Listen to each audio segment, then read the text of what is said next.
In November, Techinsights and Bloomberg are hosting a discussion about Apple and the latest Apple iPhone.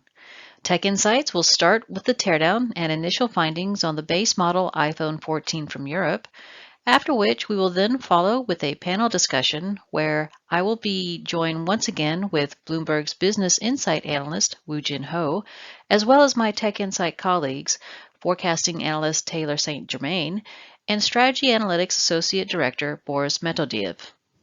For this year's webinar, the Tech Insights Teardown focuses on the iPhone 14 base model from the European market.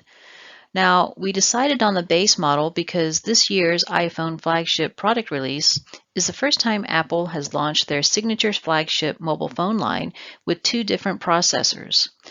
And since the iPhone 14 has last year's A15 processor, we wanted to see if, what, and where Apple may have reduced the build cost for the 14.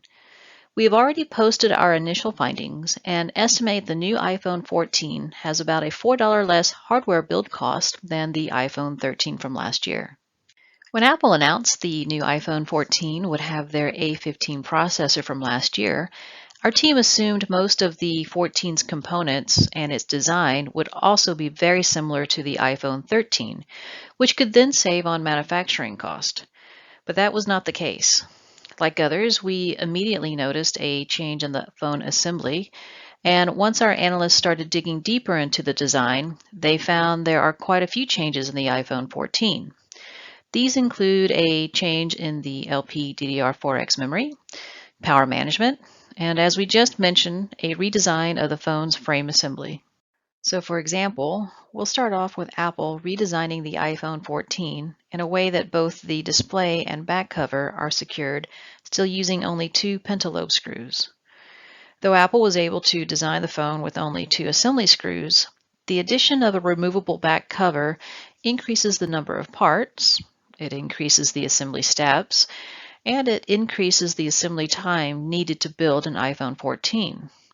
Now, it is possible that Apple reduced the impacts of this change by simplifying or reducing the number of fabrication processes for these specific mechanical parts. But the mechanical frame is not the only notable change impacting the iPhone 14 assembly. Apple also added 3 additional smaller printed circuit flexes. And we also noted these additions are counterintuitive in that the increase in printed circuit assemblies did not mean an increase in the number of electrical components. In fact, we found there is a significant reduction in the total number of components than what we found last year. The increase in the number of circuit assemblies was not due to area limitations on either of the iPhone 14's 2 main PCBs. As we show here, the iPhone 14 logic board has a larger area than the previous iPhone 13, giving the iPhone 14 a smaller component to circuit density ratio than the previous generation. In November, we'll also discuss the increase in the circuit area of the iPhone 14's RF board and how its component ratio also changed. As we progressed further through the analysis, we found the total cost savings of using the same A15 processor and a few of the same components from the iPhone 13 are offset by increases in the cost for a few of the changes Apple made in the new iPhone 14 design. We hope you join us on November 9th, where we will go over more of the changes we found in the new and different iPhone 14, followed by the Bloomberg and Tech Insights live panel discussion.